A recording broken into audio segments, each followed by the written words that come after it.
अब मुख्तार अंसारी का चैप्टर योगी जल्द बंद करने वाले हैं। मुख्तार का परिवार समझ चुका है फिल्म खत्म होने वाली है। ये सोचकर ही 200 किलोमीटर के सफर में निकली माफिया की हेकड़ी। दूसरे कार्यकाल में योगी आदित्यनाथ कुछ ऐसा करने वाले हैं जिससे भारत ही नहीं बल्कि कई मुस्लिम देश भी हिल जाएंगे और मुख्तार अंसारी की कहानी हमेशा के लिए अधूरी रह जाएगी। जेल से बाहर आने, योगी को हराने, भीख मंगवाने का सपना मुख्तार का अब कभी पूरा नहीं होने वाला, क्योंकि योगी आदित्यनाथ ने पूरा चक्रव्यूह रच दिया है और धरती पर होने वाला है कुछ ऐसा जिसके बाद कोई भी माफिया जन्म लेने से पहले 100 बार सोचेगा।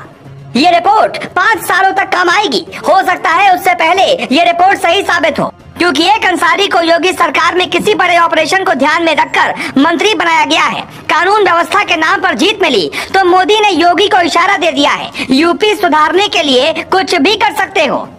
यानी अब योगी का असली थ्रिलर एक्शन शुरू होगा। ये सब बातें हवा में नहीं है, क्योंकि 2020 में योगी ने साफ इशारा दिया था कि एक दिन मुख्तार पर पूर्ण विराम लगाएंगे और अब वो दिन आ चुका है। अगले 4 मिनट में एक सेकंड में समझिए अब मुख्तार का क्या होने वाला है। मुख्तार के सीने पर चढ़कर योगी अपना नाम कैसे पूरे देश में बरगद की तरह फैलाने वाले हैं और कैसे एक अंसारी चेहरे को इसकी कमान सौंपी गई है, जरा समझिए। मुख्तार अंसारी की कहानी का पहला अध्याय है योगी सरकार में मंत्री दानिश अंसारी। दानिश अंसारी को योगी की कैबिनेट में खास मकसद के साथ शामिल किया गया है। दानिश अंसारी मुसलमानों के नेता हैं, युवा हैं। खास बात यह है कि वो अंसारी मुस्लिम हैं। योगी ये मैसेज देना चाहते हैं कि वो मुसलमानों के नहीं बल्कि अपराध के खिलाफ हैं। इसलिए यूपी में एक बुरे अंसारी के सामने एक अच्छे अंसारी को लॉन्च किया गया। योगी अब भारत के सबसे ताकतवर मुख्यमंत्री हैं और अब कुछ बहुत बड़ा होने वाला है।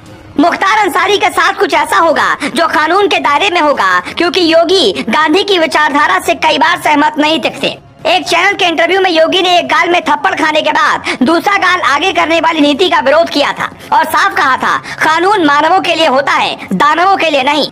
कानून मानवों के लिए होता है, दानवों के लिए नहीं। जो दानव प्रवृत्ति के हैं उनको उनकी भाषा में जवाब देना चाहिए। इसका साफ संकेत है कि इस बार जेल में कुछ बड़ा हो सकता है। कुछ लोग कहते हैं कि इस बार गाड़ी नहीं पलटेगी, कोई बीमारी भी हो सकती है। जानकार कहते हैं कि गाड़ी पलटने जैसा अब नहीं होने वाला, क्योंकि ये क्रिकेट नहीं है, हर नो बॉल पर छक्का ही लगेगा। यहाँ राजनीति में कूटनीति होती है। कोर्ट की मर्यादा में योगी सरकार ऑपरेशन मुख्तार को सफल बनाने वाली है। मुख्तार अंसारी मच्छर मारने से भी डर रहे हैं, इसलिए ये साफ है कि जेल में कोई गैंगवॉर नहीं होने वाला। मुख्तार अंसारी जेल फांद कर भागने की कोशिश भी नहीं करने वाले। हर वो रास्ता जहां योगी मिल सकते हैं वहां मुख्तार अब नहीं जाएंगे। ऐसे में वहां योगी को ही जाना होगा जहां मुख्तार छिपने और बचने की कोशिश करेगा। इसलिए हम भी लोकतंत्र का सम्मान करते हुए ये तो नहीं कह सकते कि क्या होने वाला है या क्या हो सकता है, लेकिन आप भी समझदार हैं। मुख्तार अंसारी को इस बात का डर भी है, योगी दूसरी बार बहुत ताकतवर हो गए हैं। अब उन्हें डर नहीं है कि योगी का क्या आदेश है। अब योगी की भूमिका भी बीजेपी में मोदी के बाद नंबर 2 की मानी जा रही है और यूपी में अपराधी तभी सुधरेंगे जब 1-2 बड़ा और विशालकाय माफिया जमीन पर गिरेगा। इससे योगी की छवि बड़ी होगी, दूसरे राज्यों में उनका कद और बढ़ेगा और आखिरकार मुख्तार के कारण ही एक दिन देश ये कहने लगेगा, देश को योगी की जरूरत है, जैसे यूपी पिछले 5 सालों से करता रहा है। चुनावी नतीजों में जिसका असर दिखा, मतलब ऑपरेशन मुख्तार तैयार है। अगले 5 साल में कुछ तो होगा और ये तय है योगी तीसरी बार शपथ लेने से पहले ऐसा कर सकते हैं। बांदा जेल से लखनऊ आते वक्त मीडिया का कैमरा मुख्तार अंसारी पर था, पर जेल में कैमरा कुछ जगहों पर नहीं होता। इधर योगी सरकार में मंत्री दानिश आजाद अंसारी मुसलमानों के नेता बनेंगे।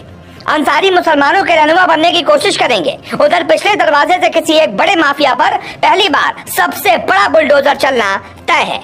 Bureau report.